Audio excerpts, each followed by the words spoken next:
Amém. Glória a Deus. Todos estão ouvindo bem? Amém.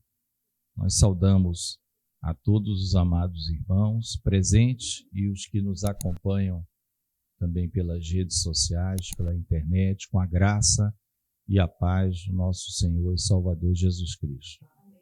Amém. Eu convido os irmãos a abrirem a palavra do Senhor no livro de Eclesiastes, ou o pregador. Né? Nós vimos por que tem isso, né? Por que esse livro tem esse ou? Né? Por que ele é Eclesiastes ou ele é alguma coisa outra? Na aula passada foi uma introdução. Nós vamos estar estudando nas EBDs o livro de Eclesiastes. Tá? E hoje nós vamos ler alguns capítulos. Eu, como sempre, trago as duas versões, a ARA e a revista corrigida, praticamente. Eu vou ler aqui na revista e atualizada. Nós vamos ler o capítulo 1, tá? Inteiro. Amém? Palavra do pregador, filho de Davi, rei de Jerusalém. Vaidade de vaidades, diz o pregador, vaidade de vaidades, tudo é vaidade. Que proveito tem o homem de todo o seu trabalho com que se afadiga debaixo do sol? Geração vai e geração vem, mas a terra permanece para sempre. Levanta-se o sol e põe-se o sol, e volta ao seu lugar, onde nasce de novo. O vento vai para o sul e faz o seu giro para o norte. Volve-se e revolve-se na sua carreira e retorna aos seus circuitos. Todos os rios correm para o mar, e o mar não se enche. Ao lugar para onde correm os rios, para lá tornam eles a correr. Todas as coisas são canseiras tais que ninguém as pode exprimir. Os olhos não se fartam de ver, nem se enchem os ouvidos de ouvir. O que foi é o que há de ser, e o que se fez, isso se tornará a fazer. Nada há, pois, novo debaixo do sol. Há alguma coisa que se possa dizer, vê, isto é novo. Não, já foi nos séculos que foram antes de nós. Já não há lembrança das coisas que precederam, e das coisas posteriores também não haverá memória entre os que hão de vir depois delas. Eu, o pregador, venho sendo rei de Israel em Jerusalém.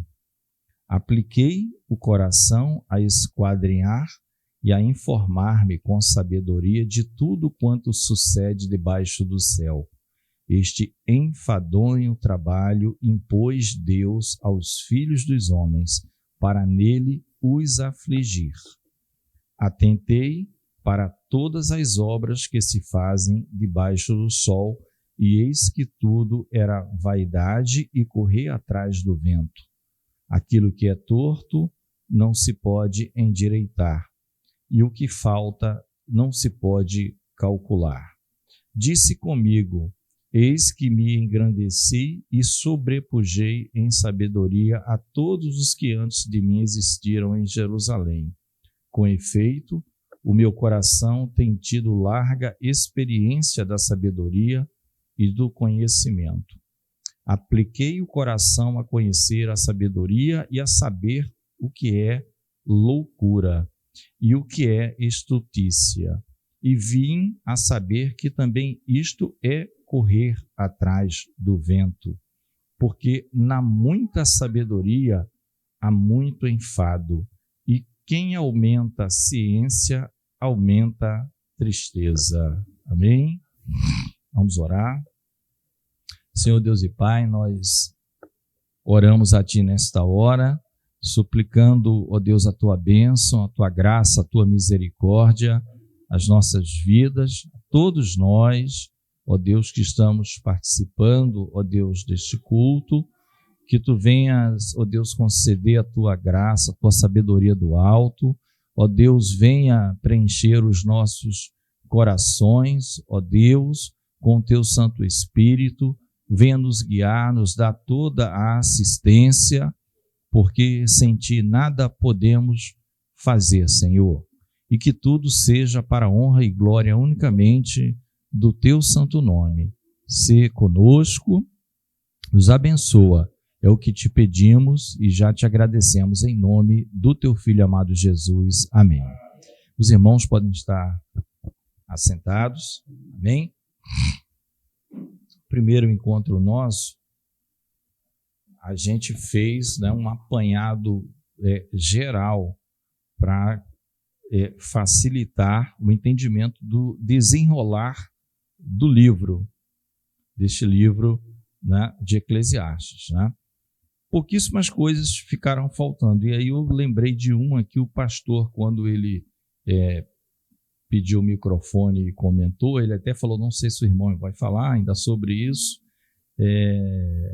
se eu estiver enganado, pastor, me corrija, né, nós fechamos o entendimento que foi Salomão que escreveu, mas aí ele comentou quando que Salomão escreveu. Não sei se o pastor lembra desse detalhe, não é? Por quê? Porque Salomão escreveu Provérbios também, não é isso? Alguns salmos, né? Salmos de Salomão também, Cântico dos Cânticos, que é de Salomão. Então, essa literatura chamada sapiensal, né, que inclui o livro de Jó, a mão de Salomão é forte aqui na participação, né?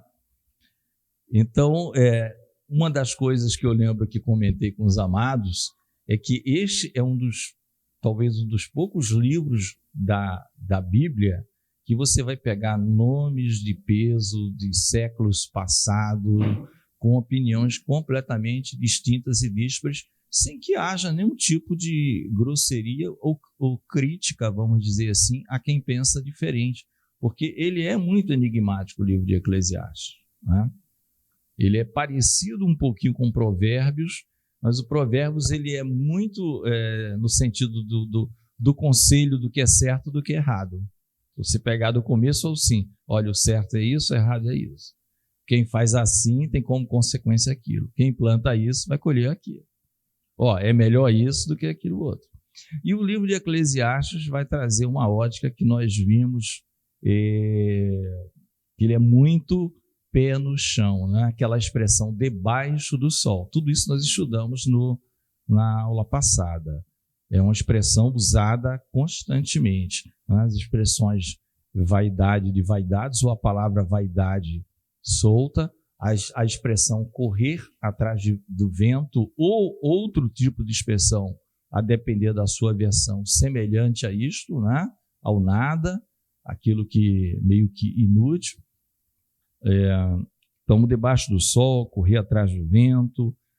A palavra Deus, né, que vai ser usada aqui sempre como está lá no Gênesis 1:1, e não, ele nunca vai usar o que nós, para pronunciar, né, chamamos Jeová, Yahvé, aquele muito pessoal de Israel, de cada um de nós. Ele vai usar propositadamente Deus no sentido criador, porque ele é conhecido por todos os povos, inclusive os fora de Israel. É o Deus que criou céus e terra. Aí cada um vai querer puxar a sardinha, vamos dizer, para o seu lado. Mas ele falou, não, esse Deus, ele tem intimidade conosco. Foi ele nos escolheu, ele se revelou a nós, mas ele vai chamar sempre Deus daquela forma, Elohim. Tá? Eu sou da opinião, tô falando, eu não sei o pastor, que ele escreveu esse livro de Eclesiastes já bem idoso. Eu sou da opinião, depois que ele passou por tudo. Mas existem alguns renomados autores que entendem, por exemplo, que Provérbios foi escrito depois. Não quer dizer, tá? Mas, na minha opinião, pelo seu conteúdo, pelo conteúdo de Eclesiastes, pelas conclusões que ele chega da futilidade, da inutilidade de tudo, não é? E principalmente depois de cometimento de grandes pecados, ele teve toda a propriedade e sabedoria para poder, como um ancião velho, escrever com a sabedoria que Deus lhe deu este livro. Não sei se o pastor compartilha que ele seria o último livro, tá? Antes estão os outros, né? Alguns dizem Cântico dos Cânticos quando ele era mais jovem ou na meia-idade, Provérbios um pouco mais velho e Eclesiastes quando ele já tinha visto de tudo e já sabia que estava perto de chegar, e ele sempre teve, aí dele se não fizesse isso, porque era por causa de Deus, de ensinar o correto. E ele vai dizer isso no livro de Eclesiastes. Tanto Provérbios que ele fez, quanto o livro de Eclesiastes tinha o objetivo de ensinar o povo no caminho da retidão. Então, esse é um ponto que o pastor...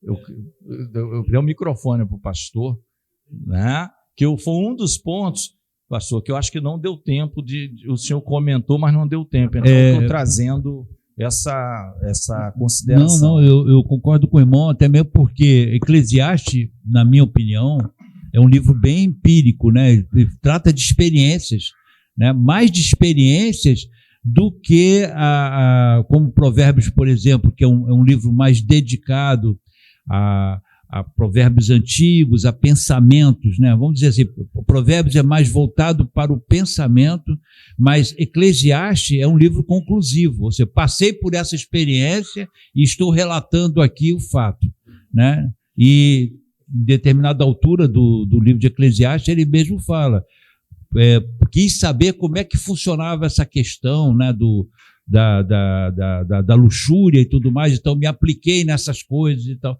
Então, assim, trata muito dessa parte empírica. Eu estou de acordo contigo, perfeitamente.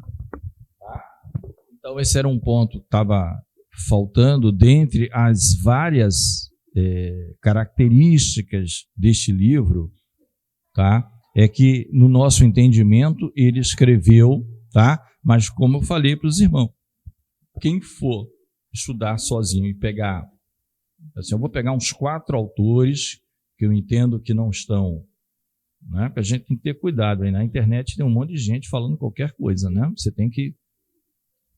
Vou pegar aí uns 4, 5 autores, né? E aí você vai ver autor dizendo que acha que não foi, né? Isso às vezes por causa de um versículo, né? Por causa de um versículo ele acha, né? Porque não é fácil. As coisas de Salomão sempre foram assim. Sempre foram assim. Tem gente que não queria colocar Cântico dos Cânticos na Bíblia. É um livro espúrio, é um livro imoral, né? E não foi bem assim, né? Eclesiastes, mesma coisa. Tem gente, eles aceitam alguns, para os irmãos terem, tem alguns comentaristas de peso que já faleceram, não é? Que aceita assim, olha, ele escreveu a experiência dele, como o pastor falou, mas não é inspirado, né? Eu acho isso completamente errado, porque a gente vai lá para Timóteo. Toda a palavra de Deus é divinamente inspirada. Senão, Paulo ia dizer, toda a palavra de Deus, exceto o pregador, é divinamente inspirado. O pregador entrou porque o Eterno mandou colocar, como os hebreus gostam de chamar, né? E não é isso. Tá? É um livro, inclusive, que aponta muito para Jesus. Tá? Tudo na Bíblia vai apontar sempre para Jesus. A gente vai ver expressões. Tá? Uma outra coisa que nós vamos observar no livro de Eclesiastes, o pregador, são a recorrência de alguns temas. Parece que você vai dizer assim, poxa, mas ele não já tratou disso no capítulo 1?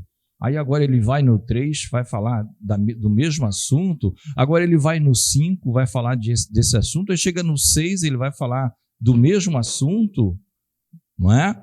Então, existem alguns temas, já tudo isso é preparando para a gente passar. Eu sei que vai ter perguntas ao longo dos domingos, né? Aí eu vou sempre relembrar que nós já falamos, mas Podem perguntar, não há problema nenhum, ninguém é obrigado a ficar decorando tudo, não tem que decorar, né?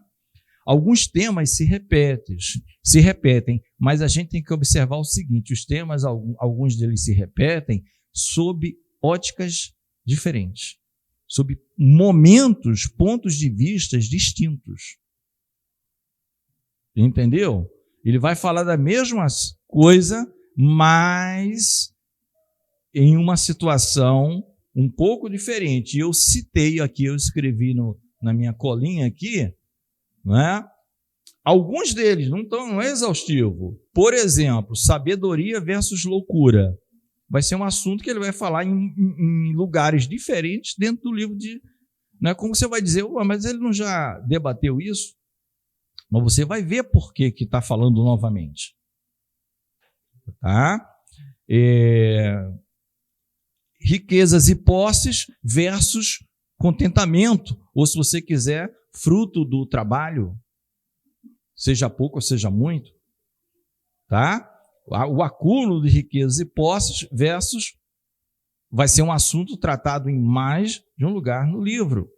Então a gente vai ver por quê, né? E alguns até vão falar assim, esses assuntos se contradizem, aquele diz uma coisa, aquele diz outra. Não, por isso que eu estou dizendo. É o contexto que ele está considerando, de ponto de vista, a ótica. Amém? Então, nós vimos aqui um outro assunto, não é? Que ninguém gosta muito dele, e eu vou falar ele até isolado: morte. Morte vai ser bastante falado nesse livro. A morte biológica. O fim de todas as coisas. Vai ser falado comparado com quem está vivo, né? Comparado com quem ainda não nasceu. Tá bom? É um assunto que também eventualmente se repete. Outro ponto que ele vai ver, de uma maneira geral, uma expressão, são as injustiças observadas debaixo do sol. Não é? A quebra de determinadas lógicas de coisas aparentemente óbvias que teriam como resultado aquilo ou aquilo outro, e não se observa isso. Ele vai falar isso em mais de uma vez. Tá? Então, por isso que eu falei, é o livro um dos mais atuais que existe, porque é da nossa vida, é do dia a dia nosso.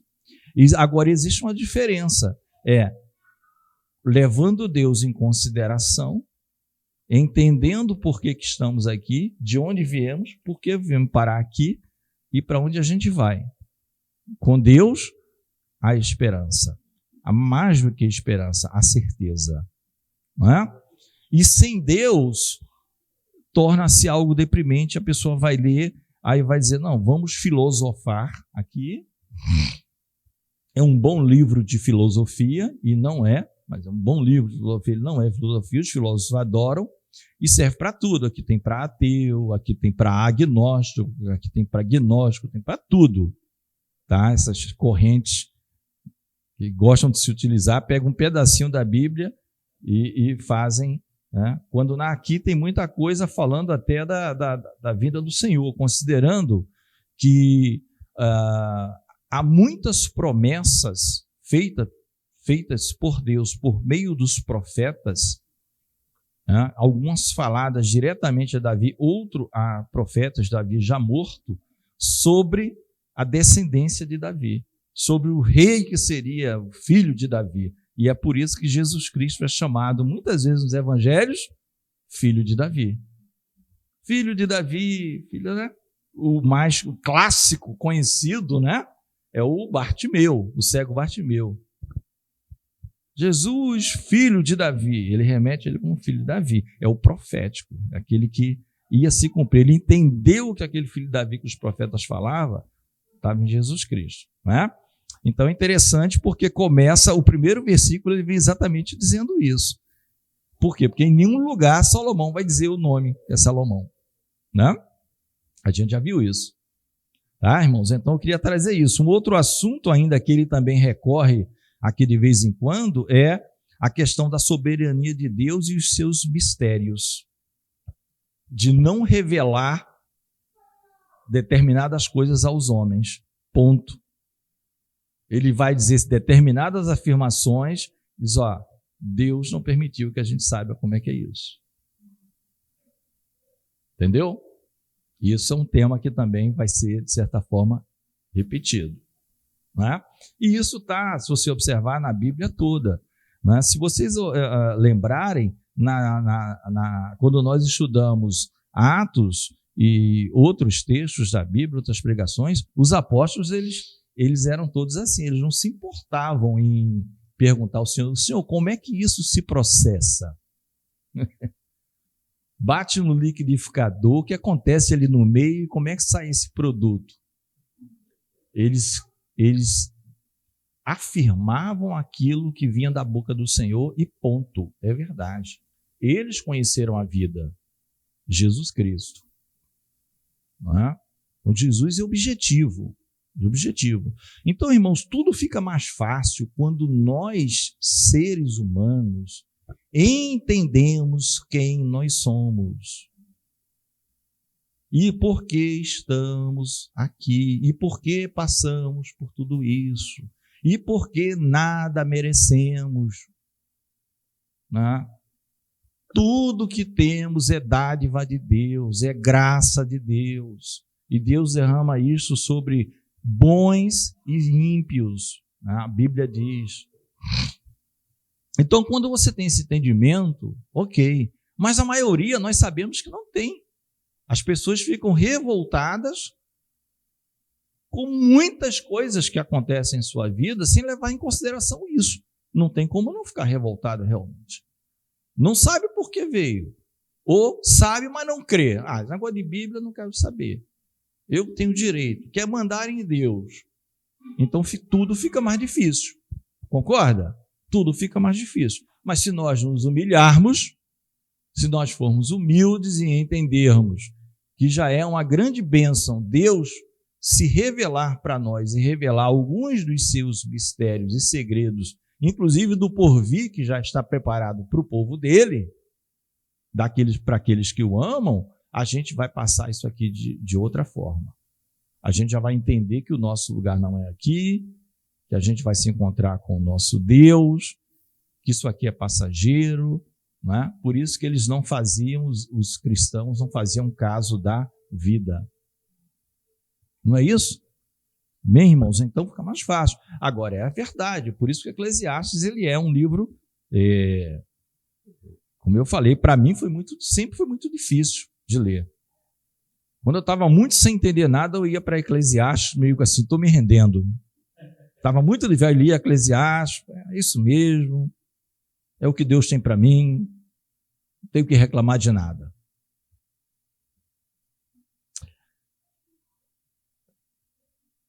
Vamos então aqui dar a nossa leitura, né? Então, a gente também estudou os versículos 1 e 2, lembram? Nós já vimos o 1 e 2, foi onde nós paramos na aula passada. Né? Estudamos bem a questão da... Se alguém não viu a aula passada, não pôde estar presente, a gente sugere lá no YouTube, já está postado, né, pastor? Já está postado a primeira aula, que vai facilitar bastante o entendimento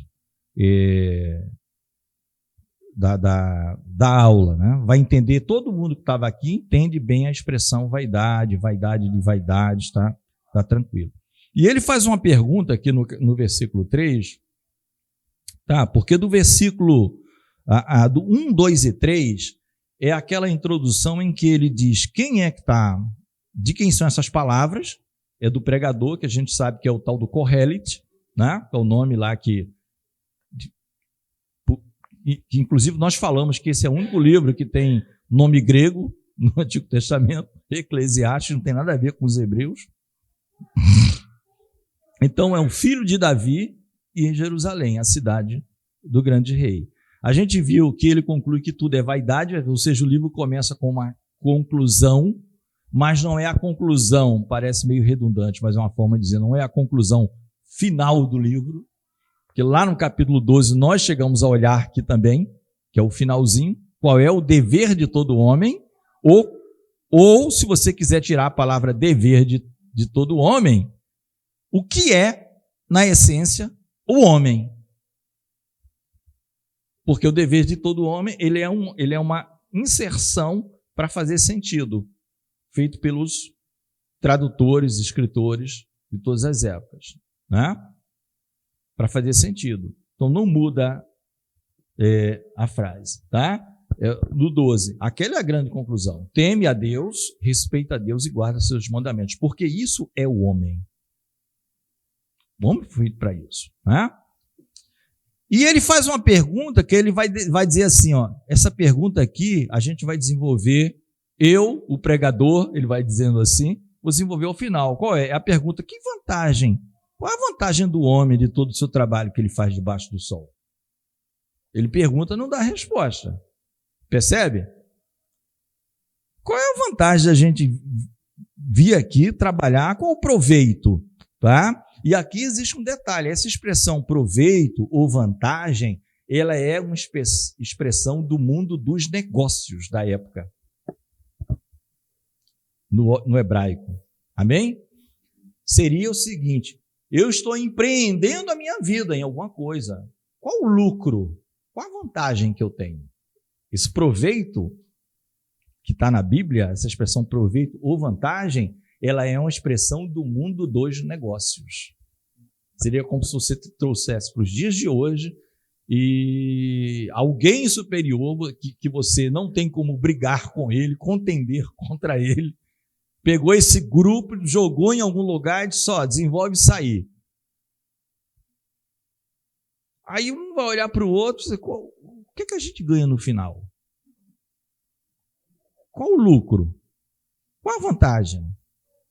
Então, ela é de cunho resultado, lucro. O que é que eu ganho no final? E ele deixa no ar. Ele deixa a pergunta no ar. Deu para entender? Essa expressão vantagem ou proveito? Ela não é somente vantagem ou proveito no sentido de foi bom, fiquei satisfeito do que eu fiz hoje. Não, é mais do que isso, é como se fosse empresarial, vale a pena, é um negócio sustentável, vou ficar nisso aqui a vida toda, porque a gente está crescendo. Essa é a ideia, só que ele não responde agora, ele vai responder ao longo do livro. Então, amados, a partir do versículo 4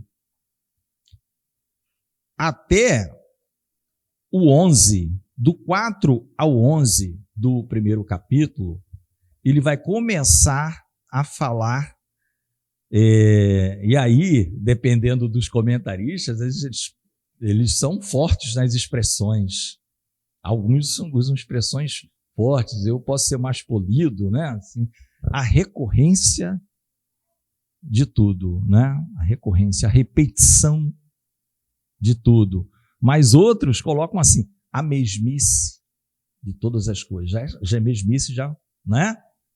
A mesmice da vida. Uns colocam isso, a mesmice, né? Já te dá, você ouve isso, você já fica meio, eu não quero esse negócio, não. Tem outra opção? A mesmice. Outros vão colocar a rotina nossa de cada dia. Ah, que canseira. Ele vai começar por aí. Aí a gente pergunta, é mentira ou é verdade o que ele está falando? É verdade, irmãos. É verdade. Ele vai começar pela natureza. Ele vai começar pela natureza. E aqui, depois que eu falar, vocês vão ver alguns detalhes explicativos feitos por grandes comentaristas. Ele vai dizer, olha, geração vai, geração vem, mas a terra permanece para sempre. Aqui cabe uma observação, no sentido de dizer, mas a terra não vai acabar um dia? Sim, haverá novos céus e nova terra. Então, intérpretes entendem da seguinte forma, esta terra que o Senhor fez, para efeitos da comparação da nossa vidinha, que é um sopro, que é um Abel, lembra que nós falamos? Nós somos um Abel, uma névoa, que a palavra vaidade é Abel. Aquele que foi morto por Caim, né? A palavra vaidade é Abel. Comparado à terra, aí vem filho, vem neto, vem bisneto, vem gerações, a terra que a gente está pisando aqui foi a mesma terra que Davi pisou, que Moisés, Mar Vermelho está aí até hoje. Quantas gerações já se passaram? E a terra continua. Agora vai chegar um dia em que os elementos, né, quando está lá em Pedro, ardendo em fogo se desfarão, mas mesmo assim haverá novos céus e nova terra. Você pode interpretar por esse lado. Ela permanece para sempre da forma como Deus quer. Ele vai mudar a forma. A Bíblia diz, o mar já não mais existirá. Pode ser algo literal ou de outra forma. A gente não sabe. A gente sabe que vai ser bom. Porque essa nova céus, nova terra, a palavra diz que habitará a justiça. Não é? Não é como essa. Então a comparação é da nossa vida. Geração vai, geração vem e a terra permanece para sempre. Então, você pegar a geração 100 gerações para trás, tinha mato na terra, floresta? Tinha. E hoje? Tem? Tem. Tinha os animais? Tem. Tinha sol e lua? Tem. Não mudou nada. Ele começa dizendo essa, vamos dizer, como alguns falam, essa rotina, essa mesmice. Né? Alguns falam assim, casamento, é uma expressão de casamento. O casamento é tão bom, mas o que mata é a rotina. Não tem a expressão? Essa é antigo. Casamento é tão bom, mas o que mata é a tal da rotina. Tem que, de vez em quando, vamos fazer uma viagem, fazer um negócio. Não, esse fim de semana ele vai fazer outra coisa diferente. Porque a rotina cansa. Não aguento mais. Essa frase, não é isso? Bem dos antigos, e não sei se hoje a juventude já pensou para isso. Mas, né?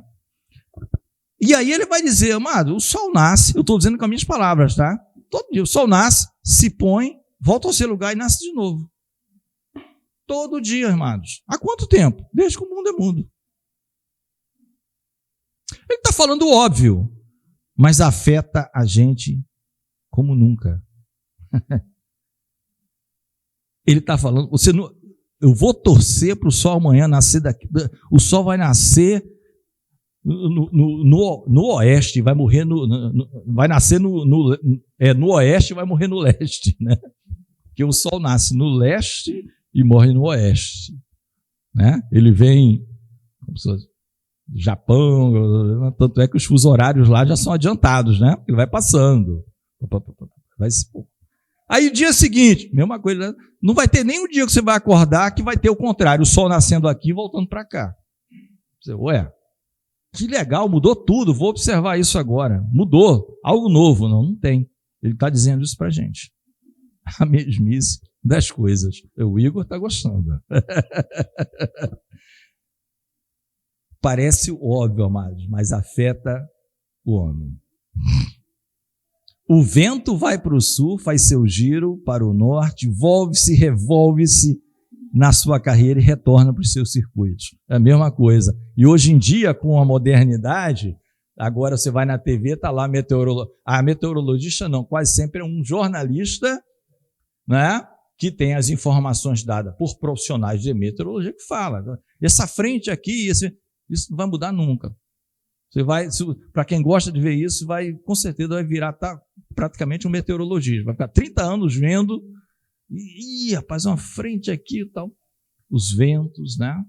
Faz os seus circuitos, voltam, tudo, né? Porque a gente não vive dentro de uma massa de ar estática. Senão ninguém não saberia nem o que é vento. Se a massa de ar fosse estática, o vento é exatamente o deslocamento de massa de ar. Aí você sente que tem algo passando, né? Eles saem da chamada zona de alta pressão para as zonas de baixa pressão, porque a pressão atmosférica ela é basicamente igual na face da Terra, só que a massa de vento é muito grande. Então essas diferenças mínimas de pressão faz com que, por quê? Porque a Terra busca o equilíbrio, tudo se busca o equilíbrio. Se aqui está com a pressão atmosférica mais alta do que ali, a tendência é igualar, ele vai para lá, o vento, a massa de ar se desloca. Por isso que lá no sul da África tá uma ventania tremenda ali. né? Na África do Sul, onde está a Manu das missões, a Manuela, está lá na África do Sul. Ali é um vento, por quê? Porque aquela região ali é uma área chamada zona de baixa pressão. Então, os ventos de alta pressão, onde está mais comprimido, se aliviam. Vai para lá para tentar igualar. E assim os circuitos. Então, o que eu estou querendo dizer? Salomão estava dizendo coisas, segundo alguns comentaristas, que a ciência só veio descobrir muitos anos depois. Muito tempo depois. Por isso que o pastor falou aqui. Vocês lembram? Ele sabia de tudo. Até a menor planta. Isopo, essas plantinhas de parede aí, de parede úmida. Ele conhecia isso aí. Tem um nome na Bíblia. Parede com lodo. Aquela plantinha que nasce. Ele sabia detalhes daquilo. Porque Deus deu sabedoria a ele. Como a nenhum outro. Então ele começa a dizer questões geológicas que a ciência continua estudando hoje. Ele diz, né? O sábio diz. Ele fala dos rios correm para o mar, saem das fontes. O mar não enche porque é o processo de evaporação e voltam para lá. A geologia descobriu isso há pouco tempo, né? Quando a gente fala pouco tempo, comparado com a época de Salomão. Ele era um sábio, observador, ele era muito sagaz. Mas era por quê? Dada por Deus. Deus falou, vou te dar uma sabedoria como a nenhum outro. Porque você não me pediu riqueza, nada disso, nem que os seus inimigos fossem esmagados. E, por causa disso, eu vou te dar não só a sabedoria, como vou te dar também o que você não me pediu. Né? Então, a chamada mesmice das coisas, amados. E aí, ele fala assim, ó, os nossos olhos não se cansam de ver. Todo dia a gente vê isso. Não dá para exprimir, não precisa exprimir, os olhos falam. É como se todo mundo sabe. Ninguém vai chegar aqui, que novidade, o sol está nascendo. Qual a novidade, mano? É óbvio, né? E no mesmo lugar. Com leves variações à medida das estações do ano. Né? Mais afastado da terra, menos afastado da terra. Aí tem os circuitos. Então, Salomão está falando de profundidades, hein, amados? E o 9, 10 e 11, ele vai falar exatamente dessas repetições, de coisas que a gente... Porque o 9, 10 e 11 vamos dizer, um compêndiozinho sobre as pessoas acharem que existem certas novidades. Quando ele vai dizer, não tem novidade. Não tem novidade. O que foi, há de ser, e o que se fez se tornará a fazer. Nada, pois, há debaixo do sol. Por isso que ele está falando mesmo, não tem nada de novo. Não é? O que é novo, amados? É Jesus, é em Cristo. Em Cristo nós somos nova criação. Tudo se fez novo. Tudo se fez novo. Você vê a diferença? Porque a perspectiva é do homem debaixo do sol. O homem sem Deus deve ser uma tristeza, amados. O negócio deve ser uma tristeza. O homem sem Deus é uma tristeza. Porque ele vai achando na mentezinha dele que é superior a Deus, ele acha que é superior a Deus, que as coisas vão mudar. Aí no ano seguinte não muda. Quando eles viu, já passou uma década e não muda. 2 décadas e não muda. Aí talvez ele se lembre de ler Eclesiastes, que já dizia isso. E o que muda é quando nós estamos em Cristo. Aí nós vivemos em novidade de vida. Aí você vai poder dizer, ó, aconteceu um negócio comigo que é sobrenatural. Novidade de vida. Tivemos uma experiência com o Senhor, novidade de vida, que ninguém tem. Novidade de vida. Em Cristo tem novidade, em Cristo tem solução para tudo. Além das coisas coletivas prometidas para nós, o céu, as realidades que foram trazidas, o próprio Filho de Deus, a sua morte, a sua ressurreição, né? Para sempre, para nunca mais morrer. Você começa a ver. Se alguém falar, ó, tem um negócio novo, esquece isso. Não cai nessa conversa, não. E é o que mais tem, é novidade. Sempre pegando a parte frágil do homem. Em cada, não vou citar, mas em cada segmento da sua vida, seja finanças, seja afetivo, todo dia tem novidade para dar solução para o seu problema. E é tudo enganação. Todos os dias tem novidade. Entra ano, sai ano, geração, está lá a novidade. Está lá a novidade. O que muda são as tecnologias. Tecnologia que muda, mas o interior do homem, o espírito do homem de querer dar a solução, isso é antigo. Isso não é de hoje. Isso é antigo, né? Isso é antigo, tá? E ele vai dizer, olha, muita coisa que já foi feito lá atrás, não há lembrança. No sentido, muitos aqui não há registros de coisas passadas, mas que já foram feitas, né? Agora, a partir do 12, então a gente viu como a introdução é para fortes, né? Tem que ser assim forte, para querer continuar lendo o livro. Porque que introdução, né? Lembra que eu falei? Dependendo da pessoa, ela fica meio depressiva. Eu não vou continuar lendo um livro desse. É muito verdadeiro, assim, ou então é muito pessimista, quando na verdade é realista e verdadeiro. O microfone para o modo chamado, pastor. Conheci um cara que ele chegou para mim uma vez e teve a capacidade de dizer que Eclesiastes era extremamente depressivo, tá? E que ele ficava deprimido quando ele começava a ler. O que a gente percebe aqui, que Salomão já abre o livro, né? Ele já abre o livro mostrando uma realidade, a mesmice da vida, né? Que é uma realidade. Vai ele chegar lá na frente e dar uma outra conclusão. Mas é interessante isso, muito interessante. Isso que o pastor falou tem entre não convertidos e convertidos no primeiro momento. Todos muitas vezes acham, falam, gente, isso aqui, será que é da Bíblia mesmo? Mas é porque é a realidade. Aí você vai vivendo e vai vendo que não está certo. Não é que o tal de Salomão estava certo? E a gente falou, ninguém melhor do que ele, porque alguém podia desfrutar tanta coisa como ele pôde? Ninguém. Se tinha alguém para dizer, achei algo que me trouxe felicidade, era ele. O que faltava para Salomão? Nada.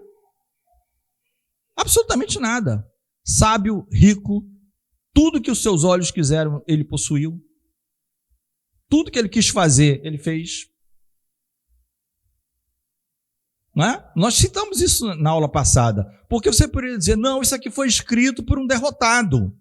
Isso aqui foi escrito por um ser perverso, que triste da vida, não crê em nada, ele escreveu. Não, ele foi escrito pela pessoa que podia fazer tudo e mais alguma coisa.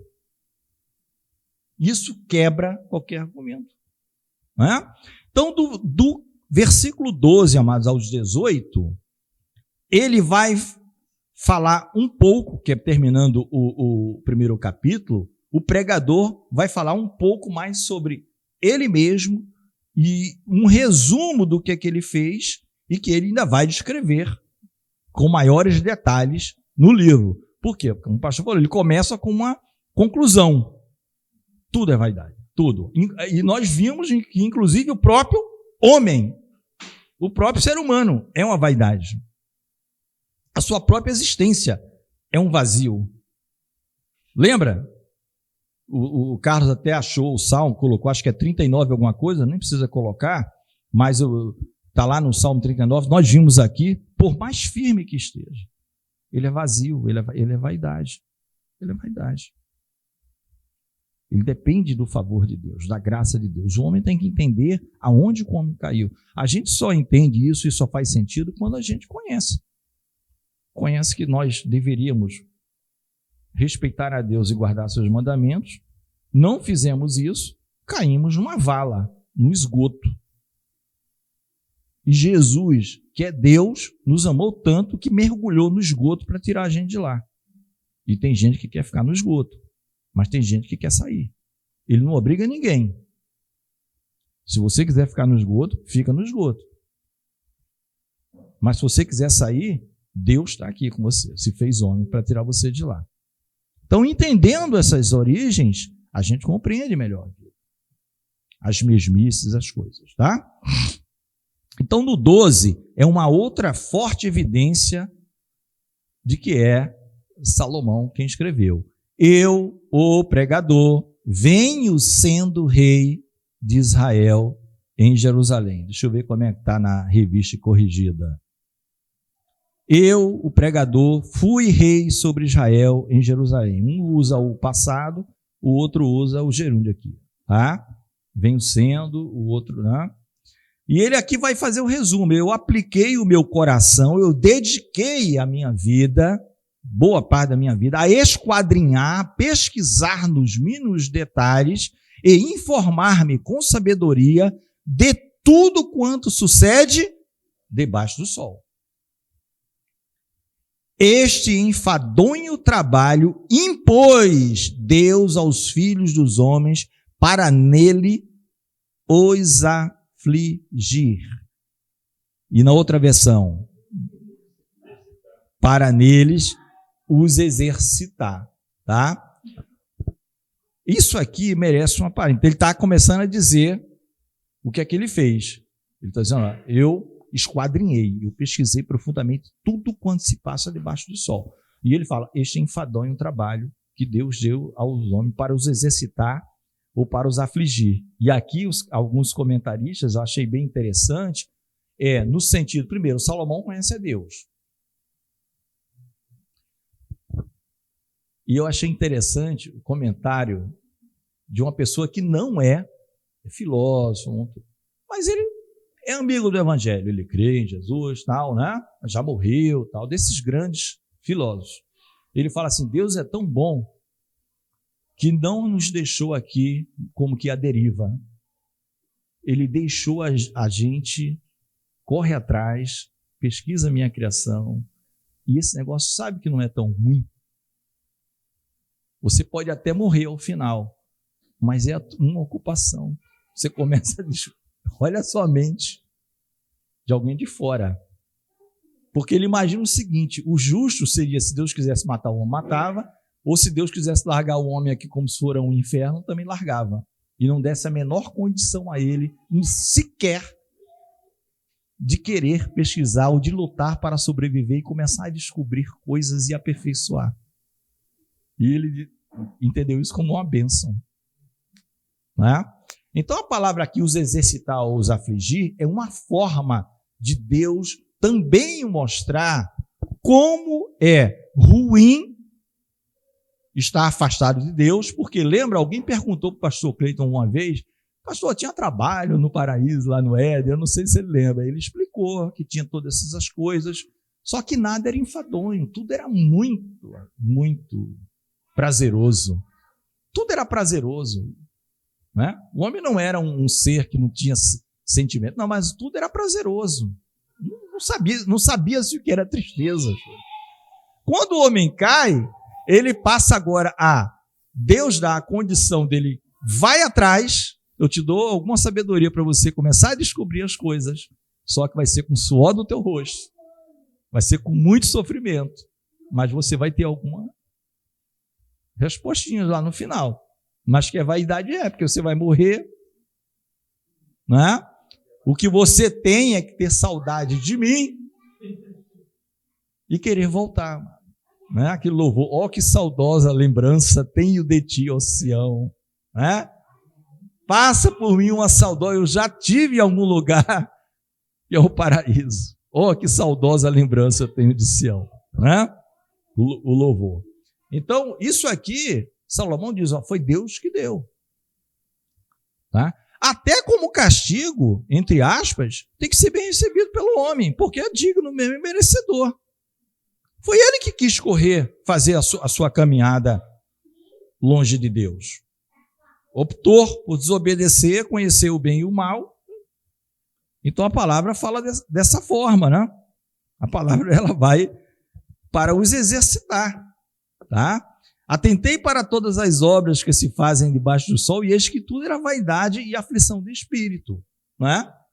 Ele está fazendo aqui o resumo do que ele vai começar a detalhar, que o pastor falou, ele chamou de empírico, né? Suas experiências, ele vai começar a detalhar como é que foi essa experiência. Mas ele viu que tudo era vaidade e aflição de espírito, é cansativo, é enfadonho, irmãos, não é? Como é que é o dia a dia do homem para o sustento?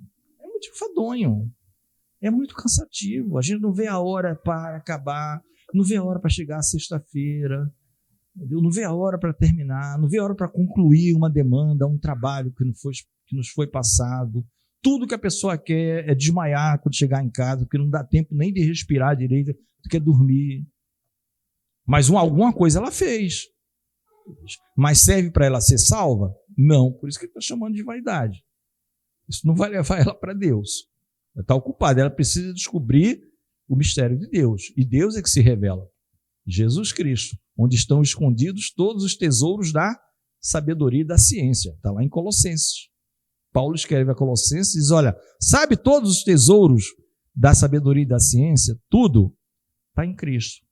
Está em Cristo. É Jesus Cristo. Por isso que Paulo larga tudo e fica com Cristo. Ele reputa tudo que ele aprendeu como, em algumas versões, como esterco. Como um lixo, como um resto, como...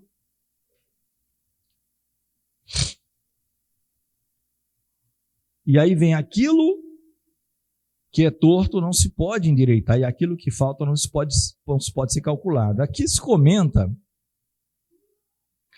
como sempre aqui debaixo do sol, Deus colocou certas coisas, fez certas coisas que o homem tem que conviver e que ele vai tentar o tempo todo achar uma solução, e nunca vai ter. Porque proporcionalmente Deus fez o torto ou incalculável. Para o homem, não para Deus. Deus não precisa de processo e nada. O cego está lá, não tem jeito, não tem cura, não tem médico, não tem nada. O que é que você quer? Eu quero ver. Ver? Acabou. Não foi isso? Não tem um cego que fala isso? O que é que você quer, meu amigo? Eu quero ver. Né? Tem até aquela coisa. Por que Jesus pergunta para um cego o que é que ele quer? O que é que o cego mais quer é ver, né? Essa é outra pregação. O que o cego mais quer é ver. O que é que você quer? Eu quero ver. Então vê. Primeira coisa que ele viu, Jesus. Né? Ver é Jesus. Ver é Jesus. Ter olho aberto para ver o que não é Jesus, vaidade, passageiro, futilidade, temporário, névoa, bolha de sabão. A gente já viu, né? A gente já viu. Uma outra curiosidade. Então isso aqui Deus fez debaixo do sol. Até, de certa forma, eu gosto muito desse ponto de vista desse homem que não é um cristão em si. Ele crê em Jesus, tal, mas não é aquela pessoa ligada. Já faleceu. Né? Ele vê que Deus foi bondoso demais com o homem. Porque acabou sendo uma ocupação. E por alguns momentos da vida, aquilo te traz algum prazer. Claro, depois vem a velhice, você não tem nem... Né? Vem um Alzheimer, você nem lembra. Foi pesquisador como é que é aquele... Da Fundação Oswaldo Cruz. Poxa, adorava aquilo. Foi um pesquisador, a cada dia ele descobriu um negócio que ficava maravilhado. Entra no Alzheimer, não sabe nem o que... Não sabe nem quem está falando com ele. Usando fralda, aquela coisa, acabou a vaidade. Né? Mas alguma ocupação ele deu. Falei eu com meu coração, dizendo, eis que eu me engrandeci e sobrepujei em sabedoria a todos os que houve antes de mim em Jerusalém. Na verdade, o meu coração contemplou abundantemente a sabedoria e a ciência. E apliquei o meu coração a conhecer a sabedoria, a conhecer os desvarios e as loucuras, e vim a saber que também isso era aflição de espírito, ou, se você quiser, correr atrás de vento. É uma expressão sinônima em algumas versões. Aflição de espírito ou correr atrás de vento. O que é que ele quer dizer? Ele não chega a uma conclusão, vamos dizer, vou ser mais também redundante, conclusão final. Né? É correr atrás de vento. Vou pegar aqui um pouquinho de vento. Você não pega. Não tem como pegar um. Então ele evolui no conhecimento, mas ele não é? Você pode ver com os cientistas. Os cientistas hoje em dia, amados, isso é público se você assistir aí as coisas. Cada vez mais que eles descobrem coisas, quanto mais eles descobrem, eles ficam sabendo que tem 100 milhões de coisas mais para descobrir. Porque a pessoa imagina assim, se eu descobrir aquilo ali, eu achei, tem até uma expressão, não sei o que de Deus, que eles usam, a partícula de Deus. Quando ele acha a pseudo-partícula de Deus, aí é que ele vai começar a respirar para dizer, agora eu tenho que começar a pesquisar. Entendeu? E eu conheci estava fazendo doutorado numa universidade em biofísica. Aí ele me chegou para mim e disse, Reginaldo, ele é ateu. É ateu. Me zoou muito. Mas eu nunca... Tudo bem. Encontrei ele um dia, rapaz, como é que você está? Tal. Pois é, estou fazendo biofísica, tal. Trabalhamos juntos, pegava no meu pé, e isso na frente de todo mundo, hein? Ficava tranquilo orando por ele, né? Pedir oração na igreja, porque às vezes a gente tem que contar até 10, né? Porque dá vontade de você sair, eu vou pegar esse cara. Porque era assim, mano, na frente de todo mundo, estava assim, almoçando no local com 20, 30 pessoas, ele vinha com alguma coisa para cima de mim, porque eu era crente, né? A gente ria. Aí ele dizia assim, rapaz, a gente descobre um negócio achando que é a solução, aí quando descobre, é que você vê que tem que estudar ainda mais 500 gerações pela frente, porque a partir daquela descoberta é que você descobre que tem um monte. Então é correr atrás de vento e aflição. O que Salomão está dizendo é isso, não é que vamos dizer, inválido, não é válido você pesquisar o que é que Deus fez como incalculável, o torto que não se pode endireitar, né? Está falando para os homens, pastor. Mas que ele já está dizendo, Salomão, que os homens vão achar que vão estar descobrindo algo e vão estar descobrindo que nada sabem, que precisam de muitas coisas, né? E apliquei o meu coração a conhecer a sabedoria, a conhecer as orelhas do Satã. Vamos ficar de pé? E aí ele conclui, né, irmãos, no 18, isso também é uma outra realidade. Isso aqui é uma realidade. E essa coisa de conhecer, tá, irmão? Eu falei aqui biofísica, tal, né, um nome complicado, mas isso vale para qualquer área da vida, humanas também, relacionamentos humanos, pessoas que pesquisam comportamentos humanos. Às vezes a pessoa passa a vida inteira pensando, você já tentou, já ficou na expectativa de alguém mudar comportamentos? Todo mundo aqui, né? E não muda. E você acha assim, não, essa pessoa não bate bem. Não é, amigo. Não é para você conviver com ela mesmo. Só para você saber que aquilo que Deus fez torto, tem alguém acordando agora. Alguém acordou agora. Despertador. Não é? Aí você fica assim, como é que pode? Não, foi Deus que fez. Vai discutir com Deus. Vai discutir com Ele. Isso é só para mostrar a sua incapacidade. Você não é o bonzão, quis viver longe de mim? Não é? De que se queixa, pois, o homem vivente? Queixe-se cada um dos seus pecados. Tem algo para reclamar? Vai chorar os teus pecados diante dos pés do Senhor. Não é? O pastor quer falar. Rapidinho.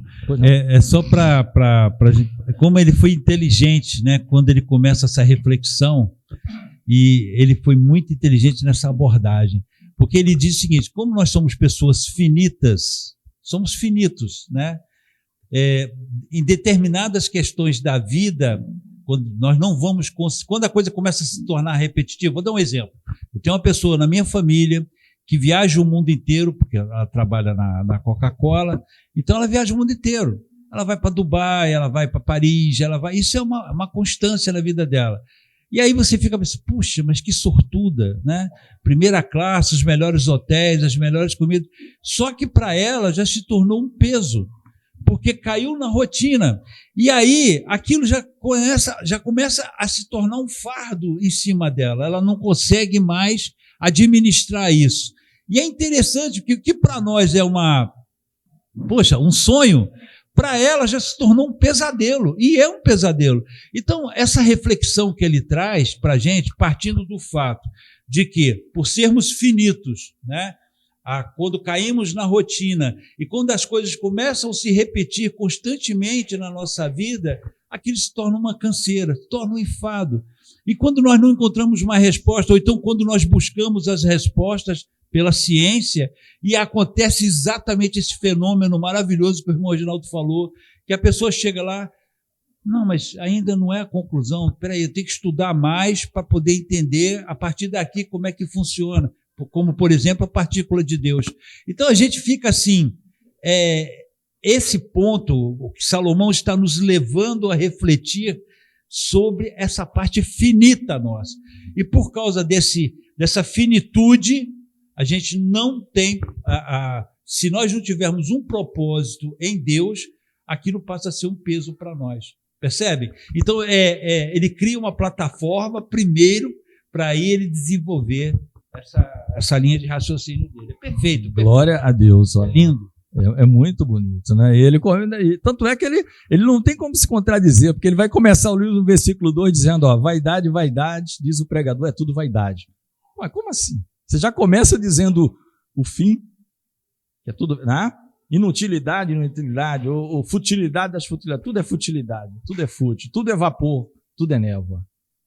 E ele começa aos pouquinhos a descrever. E aqui ele está descrevendo a experiência dele macro. Porque no micro ele vai começar a entrar. Ele está no macro, no dizendo, apliquei meu coração a entender tudo, de tudo que você possa imaginar debaixo do sol. E a conclusão no 18 dessa primeira parte, que ele vai dizer, e aí vai depender da sua versão, porque na muita sabedoria há muito enfado. E quem aumenta ciência, o conhecimento, aumenta tristeza. E aqui no caso da outra versão é trabalho. Ou seja, quanto mais você sabe, o pastor acabou de falar, você criou mais trabalho para você. Você sabe muito, mais do que todo mundo. Aí você pensa que você vai chegar num status de que agora eu vou subir num pedestal e vou... Não, você pode até subir em alguma coisa para falar, que não sabe, para todos os outros. Eu apliquei meu coração, que é o que ele está fazendo. Que é o que ele está fazendo. Tá? A gente vai ver de uma maneira geral, estamos terminando, 10:05 já, estamos terminando de uma maneira geral, que a palavra de ordem, né, que está lá no Novo Testamento como um todo, e que Jesus falou, é contentamento, moderação, equilíbrio. Essa é a palavra de ordem, porque somos peregrinos. Não quer dizer preguiça não, tanto é que Paulo vai falar lá também para os Tessalonicenses. Tem um pessoal aí sabendo que Jesus vai voltar, não. Né? Virei hippie, estou aqui na montanha esperando o Senhor. Tal. Não. Dia e hora ninguém sabe, você tem que estar se preparado e vai. Né? Quem não trabalha não tem direito de comer. Certo? Vai ter, Provérbios 6:6. Vai ter com a formiga o preguiçoso, vê as suas obras e ser sábio. Amém? Então ele termina dizendo isso. E tem aquela velha frase, né? Diz assim, que alguns filósofos falam, né? Ateus até. As pessoas mais sábias, mais inteligentes são mais tristes? A maioria chega à conclusão que sim. Mas por quê? Porque eles têm uma ótica diferente. Ele quer que todo mundo esteja no mesmo nível dele. E ele fica tristinho com a vida, porque não tem como dialogar, tá? Mas a gente tem que olhar por que exemplo? O do Senhor Jesus. Tinha alguém mais sábio do que ele? Não, ele é a própria sabedoria, né? Ele desce, ele se nivela ao nosso nível para conversar conosco, para nos levar. Ele está sempre fazendo isso, é ato de amor. Você se nivela ali. Paulo, se fosse ficar parado no conhecimento dele, ele não ia evangelizar nunca. Isso dá um trabalho tremendo. Não, mas ele evangelizava para trazer todo mundo para o nível de conhecimento que Deus tinha dado a ele, para esperar em Jesus Cristo. Isso é amor. Amém? Vamos orar. Senhor Deus e Pai, nós oramos a Ti, nós Te bendizemos por esse primeiro período, ó Deus, deste culto de adoração ao teu nome no domingo pela manhã. Aceita na tua santa eternidade esta escola bíblica, ó Deus, dominical. Nos abençoa, nos dá um intervalo, ó Deus, abençoado. Prepara os nossos corações, o nosso solo, ó Deus, para que esteja fértil, receber a tua semente, a tua palavra, e que venha crescer e frutificar em nós. Oramos agradecidos em nome do Senhor Jesus. Amém. Amém. A paz do Senhor.